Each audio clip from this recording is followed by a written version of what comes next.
இவர் தமிழ்நாட்டை மட்டும் இப்படி வஞ்சிக்கல, எதிர்கட்சி ஆள்கிற எல்லா மாநிலங்களையும் வஞ்சிக்கிறாரு. பக்கத்து மாநிலம் கேரளாவில் மக்கள் நல திட்டங்களுக்கு கடன் வாங்க கூட உச்சநீதிமன்றத்திற்கு போற நிலையை உருவாக்கி இருக்கிறார். கர்நாடகாவும் வறட்சி நிவாரணம் கேட்டு உச்சநீதிமன்ற கதவுகளை தட்டி இருக்காங்க. அது மட்டுமல்ல, அந்த 2 மாநில முதலமைச்சர்களும் டெல்லி சாலையில போராடுகிற அவலநிலையை ஏற்படுத்தினார் பிரதமர். மேற்கு வங்கத்திற்கும் இதே நிலைமைதான். மகாராஷ்டிராவில் என்ன நடக்குது?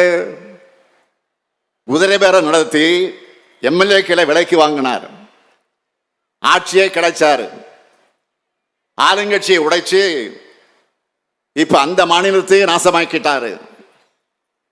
அடுத்து ஜார்க்கண்ட் மாநிலத்தில் என்ன நிலைமை? பழங்குடியின முதலமைச்சரான ஹேமந்த் சோரன் அவர்களை கைது செஞ்சாரு. டெல்லியும் பஞ்சாப்லையும் என்ன பண்ணாரு? அங்க ஆளும் ஆம் ஆத்மி கட்சிக்கு ஆளுநர்களை விட்டு தொல்லை கொடுக்கிறாரு. டெல்லி முதலமைச்சர் அரவிந்த் கெஜ்ரிவால் தேர்தல் அறிவிச்சதுக்கு அப்புறம் கைது பண்ணார்.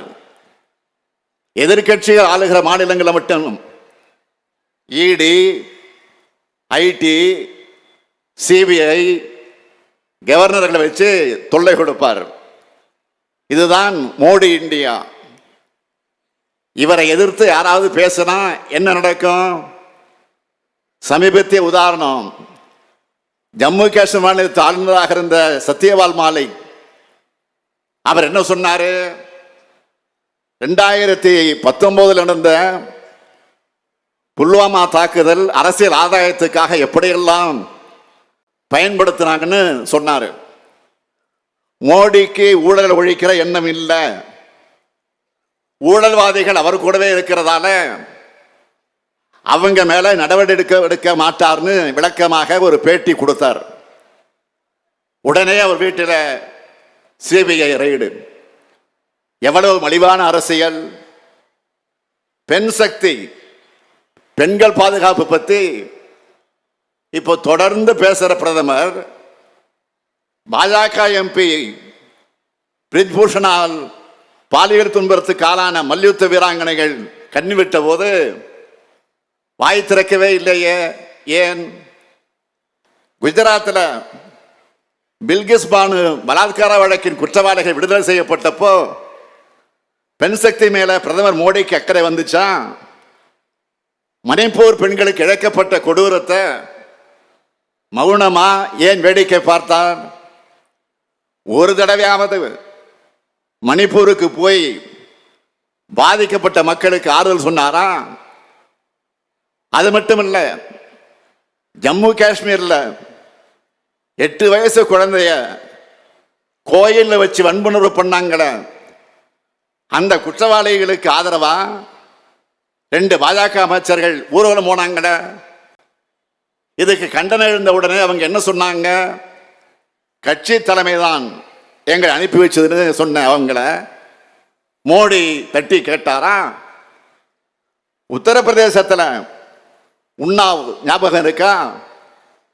வேலை கேட்டு போன பெண், இளம்பெண், பாஜக எம்எல்ஏ குல்தீப் சிங் வன்புணர்வு பண்ணாரு.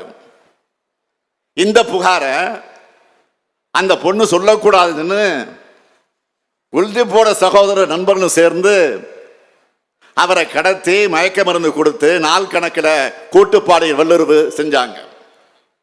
காப்பாற்ற போன தந்தைய போலி வழக்கு போட்டு சிறையில் வச்சு அநியாயமா கொன்னாங்கள. நியாயம் கிடைக்காத விரக்தியில உத்தரப்பிரதேச முதலமைச்சர் யோகி வீட்டுக்கு முன்பு அந்த பெண் தீக்குளிக்க முயற்சி பண்ணாங்க. அப்புறம் கூட அந்த பெண்ணை வண்டியில ஏற்றி கொல்ல முயற்சி நடந்தது. அதில் அவங்க அத்தை இறந்து போனாங்க. இதையெல்லாம் வேடிக்கை பார்த்தது யாரு? பிரதமராக இருக்கக்கூடிய மோடி தான். ஆத்திராஸ் மறந்து போச்சா? அப்பாவை தலித் பெண் ஒருவர் வன்முணர்வு செய்யப்பட்டார், இறந்தார். அவருடைய உடலை பெற்றோர் சம்பந்தம் இல்லாமல் பெட்ரோல் ஊற்றி போலீஸை எரிச்சாங்களே.